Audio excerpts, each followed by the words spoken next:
Business അവസരം ഇന്ന് പുതിയതായിട്ട് കേൾക്കുന്ന എത്ര പേരുണ്ട്? യെസ്, കുറെ പേരുണ്ട്. വളരെ സന്തോഷം. ഒരുപക്ഷെ ഇന്നത്തെ ദിവസം നിങ്ങളുടെ സുഹൃത്തിന്റെയോ ബന്ധുവിന്റെയോ ഒക്കെ എന്താ പറയുക, ഉപേക്ഷിക്കാൻ പറ്റാത്ത നിർബന്ധം കൊണ്ടായിരിക്കും ഒരുപക്ഷെ നിങ്ങളോട് വന്നിരിക്കുന്നത്. ഇവിടെ വന്നു, നിങ്ങൾ ഇത്ര സമയം കേട്ടു. എനിക്ക് നിങ്ങളോട് ആദ്യമേ പറയാനുള്ളത്, ഇതൊരു ബിസിനസ് ആണെന്നുള്ളത് മാത്രം ചിന്തിച്ചുകൊണ്ട് മാറ്റി പ്രവർത്തിക്കുക എന്നുള്ളതാണ്. ബിസിനസ്സാണ്, കച്ചവടമാണ്. കച്ചവടം നടത്തിയാലേ ലാഭം കിട്ടൂ. സാധനം മേടിച്ച് വീട്ടിൽ വെച്ചാൽ ലാഭം കിട്ടില്ല. കട തുറന്നെങ്കിലേ കച്ചവടം നടക്കുകയുള്ളൂ. പല ആളുകളും ഈ ബിസിനസ്, ഞാൻ അത് പറയാൻ കാരണം, ഈ ബിസിനസ്സിലേക്ക് ഇറങ്ങുമ്പോൾ പലരും പറയും ഞാൻ പണ്ട് ചെയ്തതാണ് പറയുമ്പോൾ, ഒരാൾ പരാജയപ്പെട്ടെടുത്ത് അയാൾ എന്താണോ ചെയ്തത് അത് ചെയ്യാതിരുന്നാൽ മതി, നമുക്ക് വിജയിക്കാം. എന്റെ പേര് മെച്ചപ്പെട്ടി ഷാജി എന്നാണ്, വയനാട് ജില്ലയിലാണ്.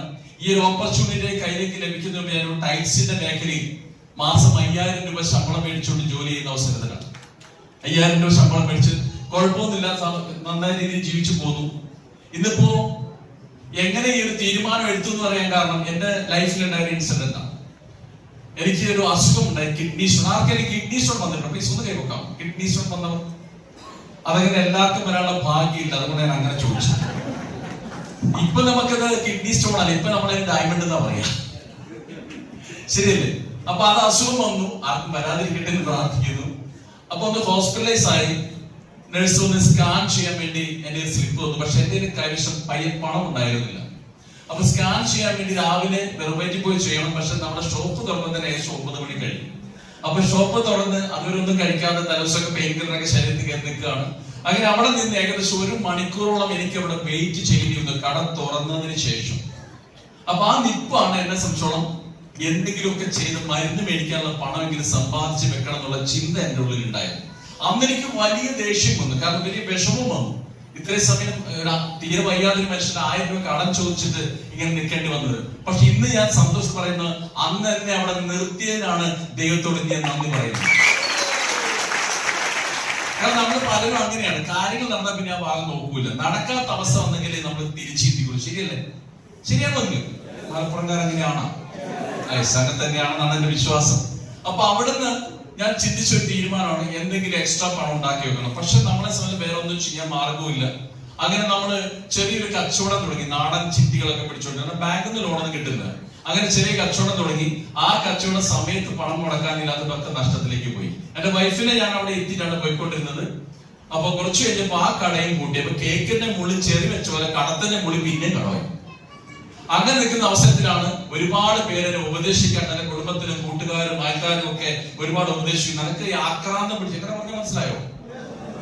ഉള്ള പണിയെടുത്ത് ജീവിച്ചാൽ പോലെ നീ വെറുതെ ആവശ്യമില്ലാത്ത പണിക്ക് പോയിട്ടില്ല, കടം വന്നതൊക്കെ പറഞ്ഞു എന്നല്ലാതെ എന്താണ് നിന്റെ പ്രശ്നം ചോദിക്കാൻ ഒരാളുണ്ടായിരുന്നില്ല.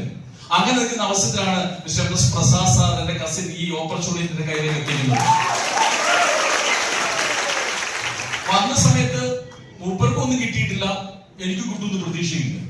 പക്ഷെ 3 കാരണമാണ് ഞാൻ ഈ ബിസിനസ് തുടങ്ങാൻ കാരണം. 1, ഇതിന് ഇൻവെസ്റ്റ്മെന്റ് ഇല്ല. ഉണ്ടോ? ഒരു ഇൻവെസ്റ്റ്മെന്റും ഇല്ല. 2, നമ്മൾ കൊടുത്തില്ലെങ്കിൽ ജനങ്ങൾ വാങ്ങിച്ച് ഉപയോഗിച്ചുകൊണ്ടിരിക്കുന്ന സാധനമാണ് നമ്മൾ കൊടുക്കുന്നത്. ശരിയാണോ ഇല്ലയോ? 3ാമത് ഇഷ്ടമുള്ള സമയത്ത് ചെയ്താൽ മതി. ഈ 3 കാരണമാണ് ഞാൻ ഈ ബിസിനസ് ഏറ്റെടുക്കാൻ കാരണം. ഇതേ 3 കാരണമാണ് പലരും ഈ ബിസിനസ് ഇട്ടിട്ട് പോകാനും കാരണം. ശരിയാണോ ഇല്ലയോ?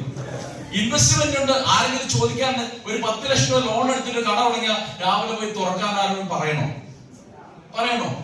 ഒന്നും പറയണ്ട, അവൻ തന്നെ പൊക്കോളും. കല്യാണമാണ്, എന്ത് കല്യാണം? ഇന്ന് കച്ചവടമുള്ള ദിവസമാണ് എന്നുള്ള രീതിയിൽ. പക്ഷെ ഇപ്പോഴത്തെ വിഷയം എന്താണ്?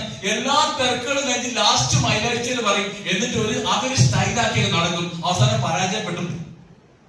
ശരിയാണോ ഇല്ലയോ? അപ്പൊ നമ്മൾ ചിന്തിക്കേണ്ടത്, വിജയിച്ചവർ എന്ത് ചെയ്തു അത് നമ്മൾ ചെയ്താൽ 100% നമ്മൾ വിജയിക്കും. അപ്പൊ വിജയിച്ചവരെ അനുകരിക്കുക. വിജയിച്ചവർക്ക് പ്രവൃത്തിയുണ്ട്, പരാജയപ്പെട്ടത് പ്രവൃത്തിയില്ല. ഒരിക്കലും ഒരു കുട്ടിയും പറയില്ല ഞാൻ പരാജയപ്പെട്ടത് പഠിക്കാത്തതുകൊണ്ടാവും. ശരിയാണോ ഇല്ലയോ? ഒരു അധ്യാപകൻ പറയല്ല നീ ഫസ്റ്റ് റാങ്ക്, നീ പരാജയപ്പെട്ടുകൊണ്ട്, നീ ജസ്റ്റ് പാസ്സായിക്കോട്ടെ എന്ന് വെച്ച് പഠിപ്പിക്കാറില്ല. ശരിയല്ലേ? പക്ഷെ പഠിക്കുന്ന കുട്ടികളാണ് അത് മാറ്റം വരുന്നത്. ഇവിടെ നമ്മൾ അങ്ങനെയാണ്. മൈ ലൈഫ് ഒരു 5 വർഷത്തെ കോഴ്സ് ആക്കി നിങ്ങൾ എടുക്കൂ. 5 വർഷം കഴിഞ്ഞിട്ട് നിങ്ങൾ ഈ ബിസിനസ് എന്തായിത്തീരുന്നു ഇന്ന് ചിന്തിക്കാൻ പറ്റിയാൽ ഈസി ആയിട്ട് നിങ്ങൾക്ക് വിജയിക്കാൻ പറ്റും. അപ്പൊ എന്നെ സംബന്ധിച്ച് ഞാൻ പറയുന്നതാണ്, അന്നെടുത്തൊരു തീരുമാനമാണ്. ഇന്ന് എന്നെ സംബന്ധിച്ചുള്ള എന്റെ ലൈഫിൽ ഒരുപാട് മാറ്റങ്ങൾ ഉണ്ടായി. ജസ്റ്റ് ഞാൻ എന്നെ ഒന്ന് പരിചയപ്പെടുത്തുന്ന സൈഡിൽ നിന്ന് വിരോധമല്ലോ. ഇതാണ് ഞാൻ ഇപ്പൊ താമസിച്ചുകൊണ്ടിരിക്കുന്ന വീട്. ഇറ്റാലിയൻ മാർബിളാണ്. 3D വെച്ച് നോക്കിയാൽ മനസ്സിലാവും. നിങ്ങൾക്ക് ഇപ്പൊ അത് ചെറുതായിട്ട് തോന്നും. എന്റെ അച്ഛൻ വെച്ച വീടാണ്. അവിടെ നിന്നാണ് ഈ അവസരം ഞാൻ കേൾക്കുന്നത്. അവിടെയാണ് ഇന്നും രാവിലെ പോകുന്നു. ആ വീട്ടിൽ തന്നെയാണ്.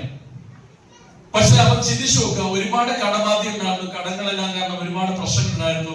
സാധാരണ പറയാം, ഞാൻ സീറോയിൽ നിന്നാണ് തുടങ്ങിയത്. അല്ല, അങ്ങനെ പറയാറില്ലേ? ഞാൻ മൈനസിൽ നിന്നാണ് തുടങ്ങിയത്. സീറോ എന്ന് പറയുന്നത് അപ്പുറം പറഞ്ഞു, ശരിയല്ലേ? കയ്യിലൊന്നും ഇല്ലാത്തവനെ സീറോ എന്ന് പറയാം, കടമുള്ളവനെ സീറോ എന്ന് പറയാൻ പറ്റുമോ? അപ്പൊ മൈനസ് തുടങ്ങി. അതുകൊണ്ട് തന്നെ തുടക്ക സമയത്ത് കിട്ടിയ വരുമാനമല്ല ഞാൻ ഇട്ടത്. ആൾക്കാർക്ക് കാണിച്ചു കൊടുക്കാനൊന്നും ഉണ്ടായിരുന്നില്ല. അവര് ചോദിക്കും, നിനക്കെന്താ കിട്ടിയത്? എന്റെ ഒന്നും കാണിച്ചു കൊടുക്കാതെ. കടങ്ങളെല്ലാം തീർക്കുന്ന ആരെങ്കിലും പറയൂ? കടം തീർത്തോ പറയോ? അവന്റെ കടം തീർത്താൻ ഒന്ന് പറയൂ? 1 രൂപ ബാക്കി കൊടുക്കണ്ട, അത് പറയും. തീർത്തോണ്ടാരും പറയില്ല. അപ്പൊ അങ്ങനെ ആളുകൾ കളിയാക്കിക്കൊണ്ടിരുന്ന സമയത്തും എന്നെ സംബന്ധിച്ചും പലരും കുറ്റപ്പെടുത്തിയതാണ് എനിക്ക് ആവശ്യമായത്. കാരണം നിന്നെ കൊണ്ടൊന്നും പറ്റില്ല, ഇത് പറയാൻ നീ ആരാണെന്നാണ് എന്റെ മൈൻഡിൽ പോയിരുന്ന ചിന്ത. ശരിയാണല്ലോ? ഈ ബിസിനസ് കേട്ടത് ഞാനാണ്. എന്റെ വൈഫ് പറഞ്ഞു ഇതുകൊണ്ടൊന്നും പോയിട്ട് കാര്യമില്ല എന്ന് എല്ലാരും പറഞ്ഞാൽ ഞാൻ ചോദിച്ചു, നീ എത്ര പേരെ എടുത്ത് കേട്ടു? എല്ലാരും പറയുന്നത് കേൾക്കാനല്ല, ഞാൻ പറയുന്നത് ഞാൻ കേട്ട കാര്യമാണ്, ഞാൻ വിശ്വസിച്ച കാര്യമാണ്. അത് ചെയ്ത് ഞാൻ പ്രൂവ് ചെയ്ത് കാണിക്കും വരെ നീ ഒന്ന് ക്ഷമിക്കും. ഇതാ ഞാൻ പറഞ്ഞിട്ടുള്ളൂ. 3 ദിവസമൊക്കെ പട്ടിണി കിടന്നു. ഈ ബിസിനസ് ഞാൻ രക്ഷപ്പെട്ടു വേണം വ്രതം കിടന്നതല്ല, ബിസിനസ് നിർത്താൻ വേണ്ടി. ശരിയാണല്ലോ? 3 ദിവസം കഴിഞ്ഞ് ഞാൻ പറഞ്ഞൊരു കാര്യം ചെയ്തു, നീ പട്ടിണി എത്ര ദിവസം വേണമെങ്കിൽ കിടന്നു, ഞാനിത് നിർത്തൂല. ഞാനും ചെയ്യുന്നത് ജീവിതകാലം മുഴുവൻ പട്ടിണി കിടക്കാതിരിക്കാൻ വേണ്ടിയിട്ടാണ്. അതുകൊണ്ട് എന്റെ കൂടെ നിൽക്കാൻ പറഞ്ഞു. എന്തായാലും വൈഫ് ഒരു സുപ്രാർത്ഥന നല്ല തോന്നലൊക്കെ ഉണ്ടായി. കാരണം വേറെ ഗതിയൊന്നും ഇല്ലാത്തതുകൊണ്ട് അങ്ങനെ കൂടിയെന്ന് തോന്നുന്നു. ആദ്യം ഞാൻ സ്റ്റാർട്ട് ചെയ്തത് 2014 ഒക്ടോബറിലാണ്. ഇപ്പൊ എത്ര വർഷമായി?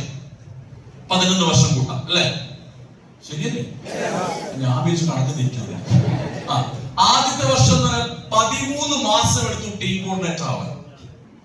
അപ്പൊ ആളുകൾ ചോദിച്ചു, ഇതുകൊണ്ട് നടന്ന എന്താ കാര്യം? പഞ്ചായത്ത് പണിക്ക് പോയി അതിക്കുള്ള പൈസ കിട്ടും. ടീം കോർഡിനേറ്റർ എത്ര രൂപ കിട്ടും? 30,000 രൂപ കിട്ടും. 13 മാസം 30,000 കിട്ടിയ പണ്ടൊക്കെ പറഞ്ഞു നെറ്റിയെ പോറാനുണ്ടാവില്ല. ശരിയല്ലേ? പക്ഷെ ഈ 13 മാസത്തെ എന്റെ എക്സ്പീരിയൻസ് ആണ് പിന്നീട് എന്റെ വേഗത വർദ്ധിപ്പിച്ചത്. ഈ 13 മാസം ഞാൻ ഫുൾ ടൈമർ ആയിരുന്നു. റീറ്റെയിൽ ചെയ്തപ്പോ അങ്ങോട്ട് TC ആയത്, അല്ലാതെ വേറെ ഒന്നും ചെയ്തിട്ടില്ല. ഒരാള് പോലും എന്റെ കൂടെ സ്റ്റാർട്ട് ചെയ്തില്ല. അതിന്റെ കാരണം എന്ന് പറയുന്നത്, ഒരുപക്ഷെ ഇവിടെ ഇരിക്കുന്ന പലർക്കും അനുഭവം ഉണ്ടാവാം. നമ്മൾ എല്ലാവരോടും പോയി വളരെ ആവേശത്തിൽ പോയി പറയും. പക്ഷെ അവര് കേൾക്കുന്ന നമ്മുടെ ഇന്നലകളെ വെച്ചാണ്. യെസോ? ആ പട്ടിണിയും പരിവിട്ട് നടക്കുന്ന എന്റെ കൂടെ ഒന്ന് രക്ഷപ്പെടുക എന്ന് പറഞ്ഞാൽ അവൻ എന്റെ അടുത്ത് രക്ഷപ്പെടാൻ ആദ്യം ശ്രമിക്കുക. ശരിയാണോ? അപ്പൊ പട്ടിണിയും പരിവിട്ടാൻ നിൽക്കുന്ന നമ്മൾ പറയുമ്പോ നമ്മുടെ ഇന്നലകളെ വെച്ച് വിലയിരുത്തുന്നു. അങ്ങനെ ഞാൻ ബിസിനസ് അനുഗ്രഹമെല്ലാം മേടിച്ചു വയനാട് ജില്ലയിൽ നിന്ന് കണ്ണൂർ കാസർഗോഡ് ഭാഗത്തേക്ക് പോയി. അവിടെ ഞാൻ 10 പേരോട് 6-7 പേർക്ക് സ്റ്റാർട്ട് ചെയ്യുന്ന ലെവലിലേക്ക് എത്തി. അപ്പൊ ഞാൻ വിചാരിച്ചു ഇത് കുഴപ്പമില്ലല്ലോ പരിപാടി, ഞാൻ ഇവിടെ പ്രവേശിക്കാമെന്നില്ല. അപ്പൊ ഞാൻ വിചാരിച്ചു ഞാൻ ശരിയായി. വീണ്ടും ഞാൻ വയനാട്ടിൽ വന്ന് കുറച്ച് പേര് പറഞ്ഞു, വീണ്ടും പഴയ അവസ്ഥ. അപ്പോഴാണ് എനിക്ക് മനസ്സിലായത്, എനിക്ക് തോന്നി തിരിച്ചത് എന്റെ ഇന്നലകളെയാണ് അവർ ചിന്തിക്കുന്നത്, ഞാൻ പറയുന്നത് നാളെകളെ. ഇത് തമ്മിൽ പ്രശ്നമാണ്. പക്ഷെ മറ്റു ജില്ലക്കാർക്ക് എന്റെ ഇന്നലകൾ അറിയില്ലാത്തതുകൊണ്ട് ഞാൻ പറയുന്ന നാളെ അവർ വിശ്വസിച്ചു. അതുകൊണ്ട് എന്റെ ഏറ്റവും പവർഫുൾ ഓൺലൈനാണ്. ഇനി അടുത്തൊരു വിഷയം പറയാം. നമ്മളിത് ആദ്യം പറയുന്ന ആരോടാണ്? നമ്മുടെ ഏറ്റവും അടുത്ത സുഹൃത്തിനോട് ആണെങ്കിൽ, ഏറ്റവും അടുത്ത ബന്ധുക്കളോട്. ബന്ധുക്കളുണ്ടെങ്കിൽ നമ്മൾ തമ്മിൽ ഒരു അഡ്ജസ്റ്റ്മെന്റ് ഇല്ലേ? ചില ബന്ധുക്കളായിട്ട് നല്ലൊരു ബന്ധമുള്ള അവരോട് പറയൂ. അതുപോലെ തന്നെ നമ്മുടെ അയൽവാസികളോട് പറയും. ഈ 3 സാധനം നമ്മളോട് വരികയില്ല. ശരിയാണോ? കാരണം അവര് നമ്മുടെ പ്രശ്നങ്ങളെല്ലാം അറിയുന്നവരാണ്. അതുകൊണ്ട് അവര് വരില്ല. നമ്മൾ ഇവരൊന്നും വന്നില്ലത്, പിന്നീട് ഞാൻ ആരെ കൊണ്ടുവരും. അതുകൊണ്ട് നമ്മൾ പണി നിർത്തും. ആദ്യം ചെയ്യേണ്ടതോ നമ്മളെ എന്ന് ബോധ്യപ്പെടുത്തുക. ഈ ബിസിനസ് എനിക്ക് ചെയ്യാൻ പറ്റും, ഞാൻ ഇത് വിജയിക്കും. സ്വയം ബോധ്യം വന്നതിന് ശേഷം ബോധ്യപ്പെടുത്താൻ ഇറങ്ങിയാൽ വിജയിക്കാൻ പറ്റും. നമുക്ക് സംശയം ഉണ്ടെങ്കിൽ ആ സംശയത്തോട് പറഞ്ഞ 2 കിട്ടുന്ന ഉറപ്പുണ്ടോ? കിട്ടും. ഉറപ്പുണ്ടോ? കിട്ടും. 3ാമത്തെ ഉറപ്പിന് നമ്മുടെ ഉറപ്പും. ശരിയാണോ? അപ്പൊ നമ്മൾ ചെയ്ത് ആദ്യം നമ്മളെ ബോധ്യപ്പെടുത്തുക എന്നുള്ളതാണ്. 2 ലക്ഷം രൂപ ചിലർ 2 ലക്ഷം രൂപ കിട്ടിയില്ല കുഴപ്പമില്ല, ഒരു 2000 കിട്ടിയാൽ മതിയാണ്. അവന്റെ കൂടെ വരുന്നൊരു പട്ടിണി എടുത്ത് ചത്തും. ശരിയാണോ? അപ്പൊ നമ്മൾ മനസ്സിലാക്കേണ്ട ആദ്യം 2,10,000 അത് എനിക്കുള്ളതാണ്, അത് ഞാൻ വാങ്ങിക്കുന്നത് വരെ പ്രവർത്തിക്കുന്ന തീരുമാനം. അങ്ങനെ തീരുമാനമെടുത്ത് ഇറങ്ങി. അങ്ങനെ പതുക്കെ ഞാൻ എല്ലാവരും കാണിക്കുന്നില്ല. ആദ്യമായിട്ട് എനിക്കൊരു വലിയ വിശ്വാസം കിട്ടിയൊരു പ്രോഗ്രാമാണ് നമ്മുടെ കോട്ടയം ജില്ലയിലെ cousin sister Bindu madam team coordinator ആയ സമയത്ത് അവരെ ഹോണർ ചെയ്യാൻ വേണ്ടി വിളിച്ചപ്പോ എന്താ പറയുക, ദൈവപ്രതിഷ്ഠ കൊണ്ട് നമ്മുടെ മുബീൻ മുഹമ്മദ് സാർ ആ പ്രോഗ്രാമിലേക്ക് എത്തുന്നതാണ്. അദ്ദേഹം പറഞ്ഞൊരു കാര്യമുണ്ട്. അദ്ദേഹത്തിന്റെ രണ്ടാമത്തെ കെട്ടിനൊക്കെ കാണിച്ചു. നമ്മൾ നോക്കി കുഴപ്പമില്ല, കുറെ 0 2 ഒക്കെ ഉണ്ട്. നമുക്ക് എന്തായാലും 0 പിന്നെ അക്കമില്ല. നമ്മുടെ വർക്ക് അങ്ങനെയൊക്കെയാണ്. പക്ഷെ അവിടെ നിന്ന് അദ്ദേഹം പറഞ്ഞൊരു കാര്യമാണ് എന്നെ സംബന്ധിച്ചോളം എനിക്ക് എന്റെ ബിസിനസിന്റെ വേഗത കൂട്ടിയത്. അദ്ദേഹം പറഞ്ഞൊരു ഫോട്ടോ എന്നെ കാണിച്ചു. ഇത് ഞാൻ എന്റെ ഒരു ടീം ലീഡർ ITC സെലിബ്രേഷൻ പ്രോഗ്രാമിന്റെ ഫോട്ടോ ആണ്. ഞാനിങ്ങനെ നോക്കിയപ്പോ ഇങ്ങനെ ഒരുപാട് ആളുകൾ ഇരിക്കുന്നുണ്ട്. ഇങ്ങനെ എല്ലാവരും സ്യൂട്ടൊക്കെ ഇരിക്കുകയാണ്. നിങ്ങൾ ഇവിടെ നിന്ന് എല്ലാവരും സ്യൂട്ട് ഇട്ടിരിക്കുന്ന ഫോട്ടോ എടുത്താൽ എങ്ങനെ ഉണ്ടാവും? ഭംഗി ഉണ്ടാവില്ലേ? അപ്പൊ ഞാൻ ചിന്തിച്ചു, സാറേ ഞാനും ITC അതുപോലെ പ്രോഗ്രാം ഒക്കെ സാറിനെ വിളിക്കും, സാർ വരണമെന്നു. ഉടനെ പുള്ളി എന്നെ തോളം തട്ടിട്ട് പറഞ്ഞു, വേറെ പ്രോഗ്രാം ഉണ്ടെങ്കിൽ ക്യാൻസൽ ചെയ്താൽ ഞാൻ വരുന്നു. ചിന്തിക്കണേ. ഇനി ഞാനൊരു സത്യം പറയാം, ITC എത്ര ഭീതിയാണെന്ന് എനിക്ക് അറിയില്ലായിരുന്നു. അറിയാമെങ്കിൽ ഞാനൊന്നും മിണ്ടൂല. കാരണം എന്താണെന്നറിയോ, എന്റെ DTC റാങ്കിലാണ് ഞാനിത് പറയുന്നത്. ഇനി DTC റാങ്ക് എത്തിയ പ്രായം പറഞ്ഞുതരാം.